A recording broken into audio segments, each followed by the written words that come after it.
सच्ची भक्ति की कहानी। एक छोटे से गांव में जहां लोगों की जिंदगी रोजमर्रा के कामों में ही उलझी रहती थी, वहां आस्था धीरे धीरे कम होती जा रही थी। उसी गांव में एक 25 साल का युवक रहता था, माधव दास। साधारण सा जीवन, सादा कुर्ता, नंगे पांव और चेहरे पर हमेशा एक शांत मुस्कान। माधव दास की सबसे बड़ी पहचान थी उसकी अटूट भक्ति। वह हर रोज गांव के छोटे से मंदिर में जाता, जहां भगवान श्री कृष्ण की एक सुंदर मूर्ति स्थापित थी। मंदिर बहुत साधारण था, मिट्टी की दीवारें, कुछ जलते हुए दीपक और फूलों की हल्की सजावट। लेकिन माधव दास के लिए वही जगह सबसे पवित्र थी। हर सुबह सूरज की पहली किरण के साथ वह मंदिर पहुंच जाता और मूर्ति के सामने बैठकर आंखें बंद कर लेता। उसके लिए दुनिया जैसे थम जाती थी। हे प्रभु श्री कृष्ण, मेरे पास आपको देने के लिए कुछ नहीं है, बस मेरा दिल है। कृपया मेरी भक्ति स्वीकार करें। वह धीरे धीरे प्रार्थना करता, लेकिन गांव के बाकी लोगों को उसकी यह भक्ति समझ नहीं आती थी। जब भी वे उसे मंदिर में बैठे देखते, हंसते और मजाक उड़ाते। देखो, फिर आ गया, लगता है भगवान इससे बात करेंगे। एक गांव वाला हंसते हुए कहता, पागल हो गया है ये, पूरा दिन यहीं बैठा रहता है। दूसरा जोड़ देता।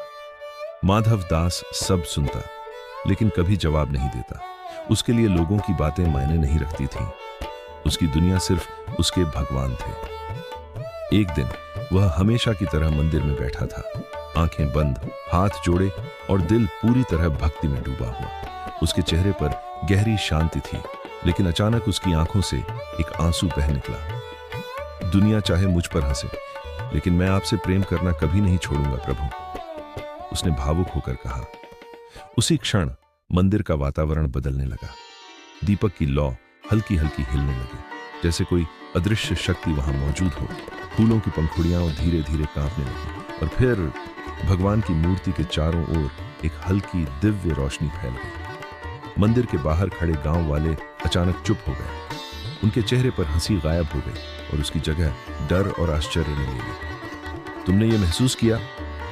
एक ने घबरा कर पूछा। ये सामान्य नहीं है, दूसरे ने धीमे स्वर में कहा। अंदर माधव दास अब भी ध्यान में लीन था। तभी एक मधुर गूंजती हुई आवाज पूरे मंदिर में सुनाई दी। सच्ची भक्ति कभी अनदेखी नहीं होती, मैं हमेशा तुम्हारे साथ हूं। ये सुनकर गांव वाले सन्न रह गए। अब उन्हें अपनी गलती का एहसास हो चुका था। धीरे धीरे वे मंदिर के अंदर आए। अब उनके चेहरे पर अहंकार नहीं, बल्कि पश्चाताप था। सभी ने हाथ जोड़ लिए। हम गलत थे, इसकी भक्ति सच्ची है, एक गांव वाले ने सिर झुकाकर कहा।